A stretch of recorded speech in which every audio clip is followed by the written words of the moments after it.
गुरु ब्रह्मा गुरु विष्णु गुरुदेव महेश्वरा गुरु साक्षात परब्रह्म तस्मै श्री गुरुवे नमः। ये तुम रोज बोलते हो, कभी सोचा है कि गुरु को इतना महत्व क्यों दिया गया?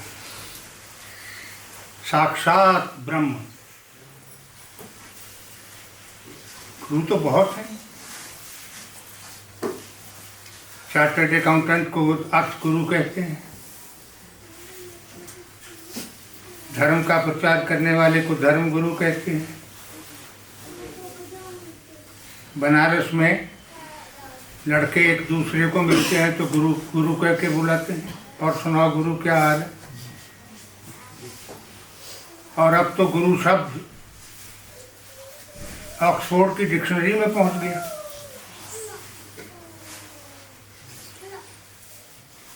गुरु को क्यों इतना महत्व दिया गया? और कबीर तो यहाँ तक पहुँच गए, गुरु गोविंद दो खड़े काके लागू पाए, बलिहारी गुरु आपने जाग हरि से जियो मिलाए।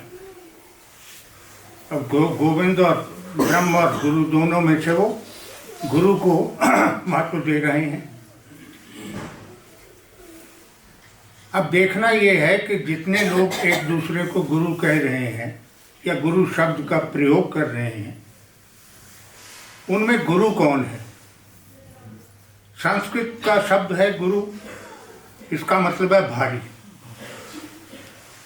अब भारी तो गुरु किस चीज में है? वो ज्ञान में भारी है, वो साधना में भारी है, वो अनुभव में भारी है, इसलिए उसको गुरु कहते हैं। अब जिसके पास अनुभव नहीं है, ज्ञान है, वो गुरु नहीं हो सकता, लेकिन उसको भी गुरु कहते हैं। तो आज जो हमारे सामने दृश्य है उसमें धर्म गुरु हैं और अध्यात्म गुरु हैं। धर्म गुरु का काम धर्म का प्रचार करना है, और धर्म कोई भी हो वो कर्मकांड के द्वारा ही जाना जाता है।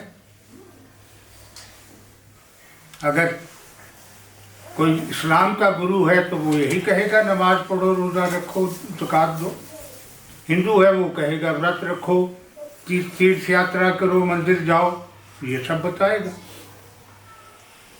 धर्म गुरु से ये आशा नहीं की जानी चाहिए कि वो निस्वार्थ होगा। धर्म गुरु निस्वार्थ नहीं होता, वो मेरे हिसाब से तो शोषण करता है शिष्यों का। आश्रम बनाना है तो 200 बीघा जमीन खरीद, कारें चाहिए, बढ़िया से बढ़िया गाड़ी खरीद लो, और सोना चांदी पहन के रखो जब प्रवचन करने के लिए जाते हो। फिर जो कुछ तुम देख रहे हो रहा है धर्म गुरुओं के साथ, जेल में बैठे हैं, जमानत नहीं हो रही है, सजाएं हो जाती हैं, तो इनको तो गुरु कहते हुए शर्म आती है हमें। लेकिन लोग वहाँ जाते क्यों हैं? इतनी बड़ी संख्या में लोग जाते क्यों हैं इन लोगों के पास? जो धर्म की दुकानें चला रहे हैं उनके पास जाते क्यों हैं? उसका एक ही कारण है कि प्रकृति में हर चीज अपने मूल की तरफ दौड़ती है। पानी तुम कहीं गिराओ नीचे को जाएगा, ऊपर को नहीं जा सकता, क्योंकि उसका स्रोत जो है वो पाताल है, नीचे है। आग तुम कहीं जलाओ ऊपर को जाएगी, नीचे नहीं जा सकती, क्योंकि उसका स्रोत जो है वो सूर्य है, तेज है उसका। तो इसी प्रकार आत्मा जो है ये भी अपने मूल की तरफ जाना चाहती है। इसका मूल ब्रह्म है, उसमें से निकल के आई है, उसी में जाना चाहती है। और लोगों को ये लगता है कि ये बाबा जी जो हैं हमारे सामने, जिनको रोज टीवी पे देखते हैं, जिनकी इतनी महिमा सुनते हैं, जिनके इतने शिष्य सुनते हैं, ये ब्रह्म तक ले जाएंगे। अब यहाँ समझने का नुक्ता तुम लोगों के लिए ये है कि किसी व्यक्ति की शक्ति इतनी नहीं है, किसी व्यक्ति के शरीर में इतनी शक्ति नहीं है कि वो इतनी ऊर्जा बना दे कि आत्मा शरीर से लेकर ब्रह्म तक की यात्रा कर सके। किसी एक प्राणी के शरीर में नहीं। उसको अतिरिक्त ऊर्जा चाहिए, एडिशनल एनर्जी चाहिए। वो एडिशनल एनर्जी जो देता है वो गुरु है। तो धर्म गुरु के पास एनर्जी ही नहीं है तो देगा क्या? कबीर कहते हैं, साधो सो सतगुरु में भाव है। मुझे वो सतगुरु अच्छा लगता है। सत्य प्रेम का भर भर प्याला, आप पीवे मोहि प्यावे। स्वयं जिसने अनुभव किया, अब तुम्हें कहीं जाना है, लक्ष्य तुम्हारे सामने है, दिल्ली जाना है, बंबई जाना है, जो भी, तुम्हें रास्ता मालूम नहीं, तो जिससे तुम पूछोगे, अगर वो रास्ते पर नहीं गया है, उसने दिल्ली या बंबई देखी ही नहीं है, तो वो रास्ता क्या बताएगा? और अगर तुक्के से बताएगा तो तुम्हें मेरठ पहुंचा देगा। तो जिसने देखा है, जिसका अपना अनुभव है, और जिसका अनुभव है वो प्रचार नहीं करता, अपने आप को गुरु प्रोजेक्ट नहीं करता। क्योंकि ब्रह्मानंद जो है उसको कबीर ने गूंगे का गुड़ कहा है। गूंगे ने गुड़ खा लिया, क्या बताए? मीठा है, खट्टा है, मीठा है तो कितना मीठा है, उसको बोल ही नहीं सकता। अनुभव जो है ब्रह्म का वो गूंगे के गुड़ के समान है। तो ऐसी स्थिति में जब लोग धर्म गुरुओं के पास जाते हैं तो उनकी आत्मा की प्रेरणा लेके जा रही है, अर्ज ऑफ द सोल वो लेके जा रही है कि वहाँ जाएंगे तो वहाँ से शायद नहीं मिलता है, निराश भी होते हैं, छोड़ भी देते हैं, बदल भी लेते हैं गुरु कि चलो इससे नहीं मिला शायद ये ले जाए। लेकिन चाहिए ना, इसके बिना तो काम चलेगा नहीं। गुरु के बिना ब्रह्म नहीं मिलता, गुरु तो चाहिए। अब धर्म गुरुओं ने जो ब्रह्म बेचना शुरू किया है, इस पर हमें आपत्ति है, होनी भी चाहिए। मेरा एक मित्र है, शास्त्र पढ़ा है मेरे, इंटेलिजेंट था मगर पढ़ाई में बहुत अच्छा नहीं था, पर्चा लिखना नहीं आता था, सब्जेक्ट जानता था, तो बहुत पूर्व सेकंड डिवीजन बेचारे की आई। घर में भी हालात अच्छे नहीं थे, माँ सौतेली थी, दुर्व्यवहार होता था घर में, तो वो अंतर्मुखी हो गया, इंट्रोवर्ट हो गया। और फिर जब एमए में पूर्व सेकंड क्लास आई तो नौकरी की संभावना समाप्त हो गई। तो फिर उसके मन में आई कि छोड़ो संसार को और चलो इधर अध्यात्म की ओर चलो। तो वो भी और सब लोगों की तरह एक बड़े प्रतिष्ठित बाबा के पास चला गया। बाबा को अच्छा लगा लड़का, बाबा ने रख लिया अपने आश्रम में, और वो इतनी श्रद्धा और इतनी निष्ठा के साथ गया था, इतनी आस्था के साथ गया था कि बाबा को अच्छा लगने लगा। अब पढ़ा लिखा तो था और बुद्धिमान भी था, मैंने कहा इंटेलिजेंट तो था। तो बाबा इतना प्रभावित हुआ कि उसने 2-4 साल में उसको अपना सेक्रेटरी बना लिया। अब बाबा तो सारे विश्व में घूमते थे धर्म का प्रचार करते हुए, तो इसको भी ले जाने लगे साथ, कभी अमेरिका, कभी ऑस्ट्रेलिया, कभी कनाडा, कभी इटली, कभी कहीं फ्रांस, इसको भी ले जाने लगे। 5 स्टार होटल में ठहरते थे और अपना प्रवचन करते थे और शिष्य मिलते थे वहाँ, उनके विदेशों में भी थे। तो कई साल यूँ ही निकल गए। तो एक दिन इसके मेरे मित्र के मन में आई कि मैं क्या करने लग गया हूँ, ये तो संसार है जो मैं कर रहा हूँ, मेरे गुरु भी संसार कर रहे हैं, घूमना फिरना हवाई जहाज़ों में और 5 स्टार होटल में ठहरना, ये सब क्या हो रहा है? मैं तो इसलिए नहीं आया था यहाँ, मैं तो ब्रह्म की खोज में आया था। तो शाम को ये दोनों जिस भी 5 स्टार होटल में ठहरते थे वहाँ विस्की पीते थे। तो विस्की पीते हुए इस लड़के का थोड़ा हौसला खुला, तो इसने कहा, महाराज मैं आपके पास ये सब लेने तो नहीं आया था जो आप मुझे दे रहे हैं। सारी दुनिया का भ्रमण करा दिया आपने, 5 स्टार होटलों में ठहरा दिया, विस्की रोज पिला दी। मैं तो इसलिए नहीं आया था, मैं तो ब्रह्म मांगने आया था आपसे।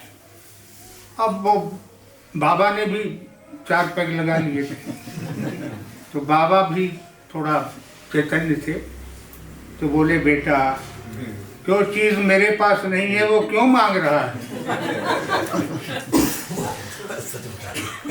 ये है धर्म गुरुओं की हालत। तो उसने कहा कि फिर आप तो ब्रह्म की दुकान चला रहे हैं, ब्रह्म बेचते हैं? उसने कहा हाँ। लगा फिर मुझे आज्ञा दीजिए, मैं अपनी दुकान खोल लूँ, आपकी दुकान पे सेल्समैन क्यों बना रहूं? उसने कहा, बेटा खुलती है खोल ले, मुझे कोई आपत्ति नहीं। तो जो लोग उसके थ्रू मिलते थे बाबा से, उनको कुछ को पटाया उसने, उनसे पैसे वैसे लिए और आके यहाँ भारत में अपना आश्रम बना लिया। तो वो जो ब्रह्म बेच रहा था वो टेक्निक सिखाया और इस टेक्निक पे चल पड़ा। अंतर क्या है दोनों में? अध्यात्म गुरु ये कर्म नहीं करेगा कभी, धर्म गुरु जिसको हम कह रहे हैं वो करते हैं। दोनों में अंतर क्या है? धर्म गुरु तुम्हें अपने आप से, अपने आसपास से, अपने कर्तव्यों से, अपनी जिम्मेदारियों से विमुख करता है। ये शरीर मिथ्या है, मिट्टी है, ये संसार 4 दिन का मेला है, माया है।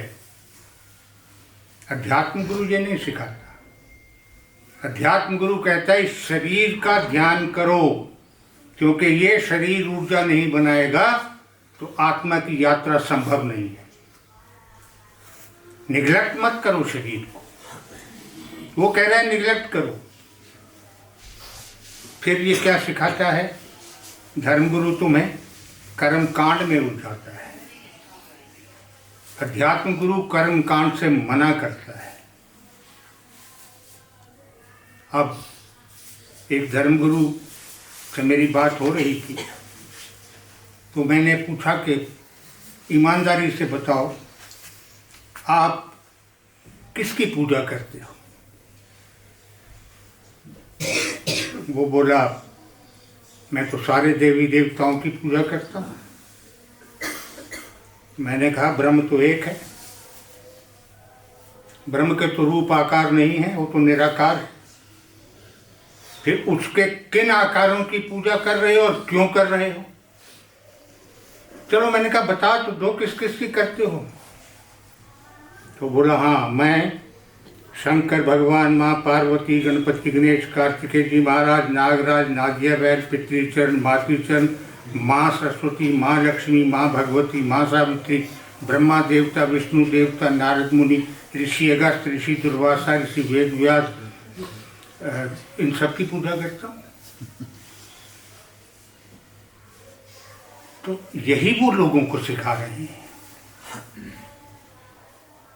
मैं मना किसी को नहीं करता, पूजा तुम भी करो, लेकिन मैं ये कहता हूं कि साधन को साध्य मत समझो, रास्ते को मंजिल मत समझो। अगर तुम्हें माध्यम बनाना जरूरी है तो फिर किसी भी मूर्ति को माध्यम बना लो, लेकिन माध्यम मानो, तो उसको ब्रह्म नहीं मानो। अध्यात्म गुरु ये सिखाता है। धर्म गुरु तुम्हें बाहर की तरफ देखना सिखाता है, अंतर गुरु तुम्हें, अध्यात्म गुरु तुम्हें अंदर की तरफ देखना सिखाता है। तुम अपने अंदर उतरते हो तो आध्यात्मिक हो। बाहर का कर्म कांड तो तुम हवन करो, यज्ञ करो, पूजा करो, पाठ करो, दुर्गा सप्तशती का वो कराओ अपने घर में, शिव चालीसा करा लो, जो भी, वो तो दिखाई देता है सबको, तो बाहर का है। लेकिन जब तुम ध्यान में बैठते हो तो तुम्हारे अंदर क्या हो रहा है ये किसी को नहीं पता, कि तुम्हें पता है। और ये अनुभव जो है ये शब्दातीत है, बियॉन्ड वर्ड्स है। कैसे बताओगे?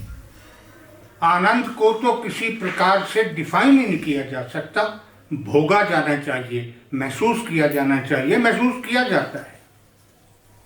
और अगर ध्यान से तुम्हारे अंदर आनंद की भावना पैदा नहीं हो रही है तो कहीं गलती हो रही है ध्यान में।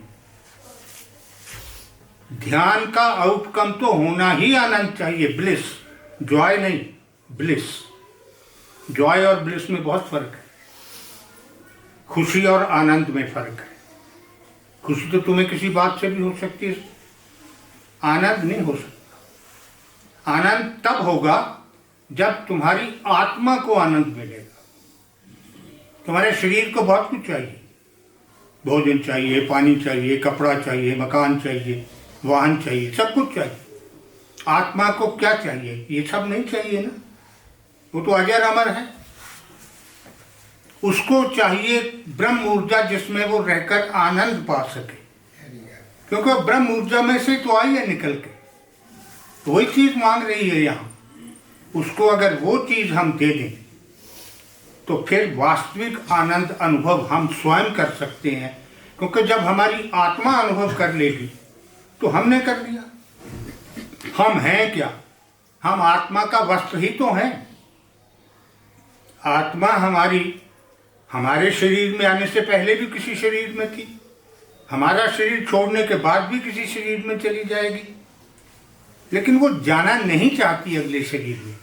जितने शरीरों में से निकल आई। होता है ना, कहीं आके आदमी कहता है बस बहुत हो लिया। तो ये जब बहुत हो लिया की भावना किसी के मन में जागती है तो वो या तो धर्म गुरु के चला जाता है या संसार से विमुख हो जाता है। ये दोनों स्थितियां गलत है। मैंने कहा है सदगुरु के उपकार को सिक्कों में मत तोड़, सर्वस अर्पण जो करे तो ना उतरे मोल। लेकिन जो कुछ तुम गुरु के प्रति श्रद्धा रखते हो, जो कुछ तुम गुरु के प्रति आदर रखते हो, जिस प्रकार से तुम गुरु को कुछ अर्पण करना चाहते हो, वो गुरु तो संसार बना रहा है अपना। वो तो अपने आश्रम को 5 स्टार बना रहा है, आश्रम में गुफाएं बना रहा है, गुफाओं में लड़कियों को ले जाके ब्रह्म से मिलवा रहा है और फिर जेल में जा रहा है। तो ये जो कर्म है, ये परंपरा चली कहाँ से? अध्यात्म गुरु जो थे वो आम तौर पर किसी न किसी मठ में रहते थे, और मठ में खाने पीने का साधन जो था वो केवल लोगों का लाया हुआ जो कुछ भी था वही था।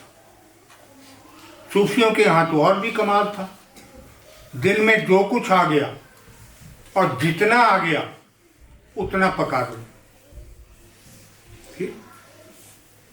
5 सेर आटा आया है 5 सेर पका लो, 20 सेर आया 20 सेर पका लो, 1 मन आया है 1 मन पका लो, दाल सब्जी जितनी आई है पका दो, नमक नहीं आया ना सही, बिना नमक के पकेगी।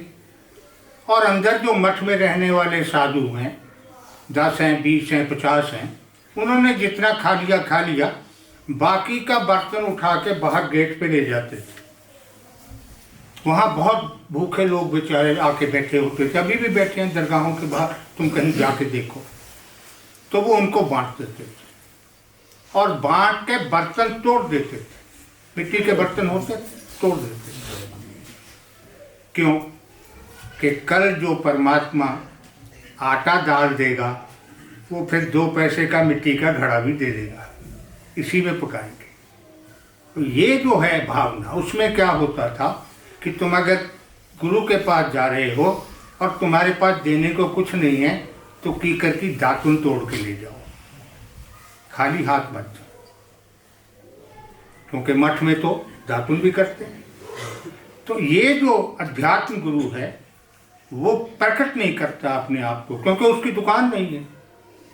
वो इश्तहार नहीं बनता, क्योंकि उसको बेचना कुछ नहीं है। लेकिन जिसको बेचना है उसको इश्तहार भी चाहिए, उसको प्रमोटर्स भी चाहिए, उसको जो कुछ भी साधन होते हैं व्यापार के वो सब चाहिए। अध्यात्म और धर्म ये बिल्कुल अलग चीजें हैं। धर्म कर्मकांड है, अध्यात्म कर्मकांड से परे हटकर अपने अंदर उतरने की विद्या है। और जिसने आत्मा का शरीर से लेकर ब्रह्मलोक तक का मार्ग स्वयं चलकर नहीं देखा है, वो किसी दूसरे को उस रास्ते पर नहीं चला सकता। चला भी अगर दे किसी ज्ञान के साथ, बुद्धि के साथ, पढ़ा लिखा इधर उधर से देखकर, तो भटकने की संभावना पहले कदम से ही मान के चलो, क्योंकि देखा ही नहीं है उसने, अंदाजे से बता दिया। अब उससे क्या करोगे? तो मैं चाहता हूं कि कम से कम तुम लोग जो मेरे साथ जुड़े हुए हो, कम से कम अपनी आंखें इस विषय में खुली रखो। धर्म गुरुओं को अपना काम करने दो, वो तुम्हारे लिए नहीं है। उनकी पहुंच तुम तक नहीं होनी चाहिए, या तुम्हारी पहुंच उन तक नहीं होनी चाहिए। अपने अंदर से अपने आप को डिस्कवर कर, इसी को आत्मगुरु कहते हैं। गुरु शब्द फिर आ गया यहाँ, आत्मगुरु। आत्मगुरु तुम्हारा कारण शरीर है जो तुमसे कार्य कराता है। आत्मगुरु विदा हुए बिना ब्रह्मलोक में जा नहीं सकते। आत्मगुरु विदा होगा जब सृष्टि की अंतिम सीमा पर, जिसको हम मानसरोवर कहते हैं, उस अंतिम सीमा पर बैठोगे जाकर, तब कारण शरीर जाएगा। तब अंतर्गुरु विदा होगा। उसके बाद फिर अंतर्गुरु तुम्हारी आत्मा बनेगी। अंतर्गुरु के बिना तो शरीर नहीं चल सकता। ये तो 5 तत्वों का है कि हाथ वाथ मेरे 5 तत्वों के बने हैं। ये ऐसे कैसे कर रहा हूं मैं? ये जो कर रहा है वो मेरा कारण शरीर है। तो जब कारण शरीर डिसॉल्व हो जाएगा तो फिर कारण शरीर का कर्म आत्मा करेगी, और जब आत्मा करेगी तो कोई गलत काम हो ही नहीं सकता, ना वाणी से ना हाथ से। ये अध्यात्म है। धर्म में उलझा कर रखा जाता है। धर्म में धार्मिकता दी जाती है, धार्मिकता उन्माद बनती है, उसमें भेड़चाल बनती है। अध्यात्म तुम्हें भीड़ का हिस्सा नहीं बनाना चाहता, भीड़ से अलग करके रखना चाहता है, और चाहता है कि तुम अपनी वास्तविकता को पहचानो, अपने आप को जानो। आत्मज्ञान ही ब्रह्म ज्ञान है। जिसको आत्म का ज्ञान हो गया उसको ब्रह्म का ज्ञान हो गया। जब ये समझ में आ जाए तो फिर अब तो एक और समस्या यहाँ आ जाती है, वो ये कि अध्यात्म गुरु को ढूंढने का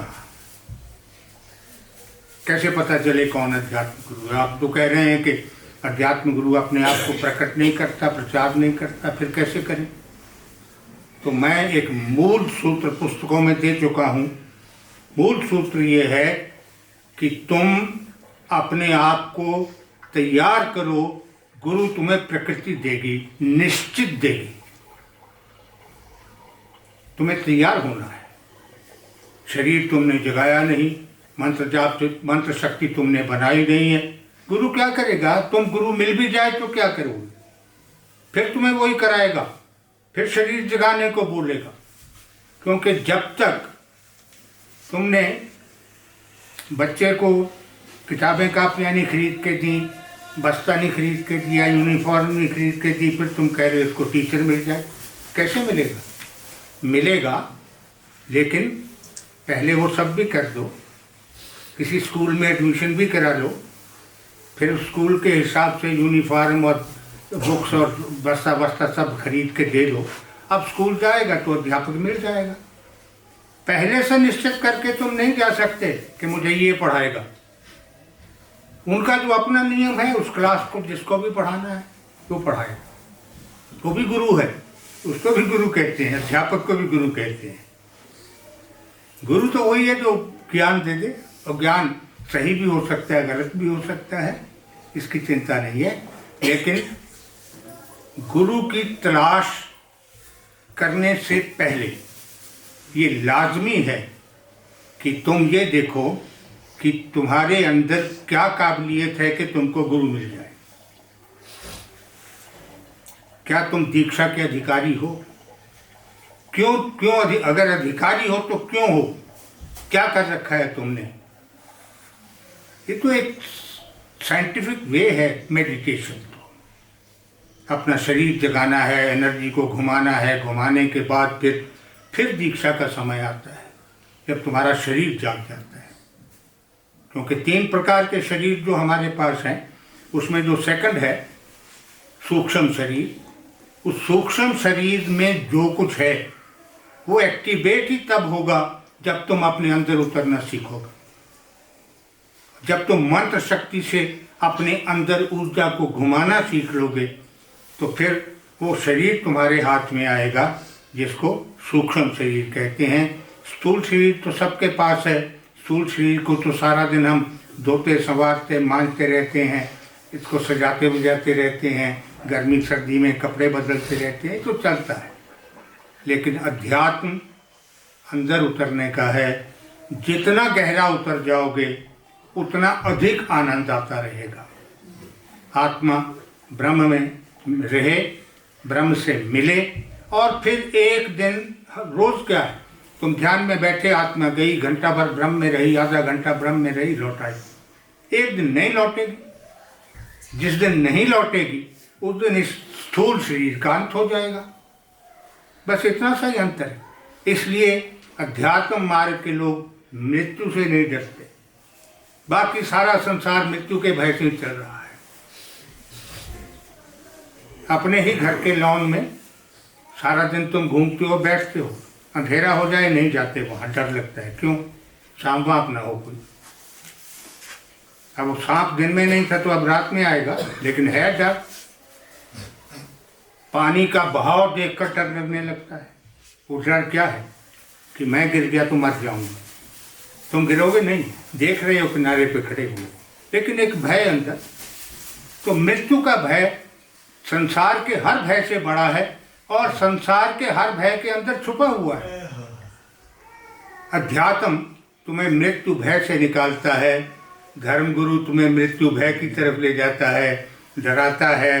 देखो ये काम नहीं करो, ये करो, यूं करोगे तो फिर ये होगा, यूं करोगे तो ये, फल बताने लगता है, उपाय बताने लगता है। इसलिए दोनों में, धर्मगुरु और अध्यात्म गुरु में अंतर को समझ लो, और फिर उस हिसाब से अपने आप को तैयार करो। अपने शरीर को इस प्रकार से संभालो कि आत्मा के लिए ऊर्जा बनाने में कमी न छोड़े।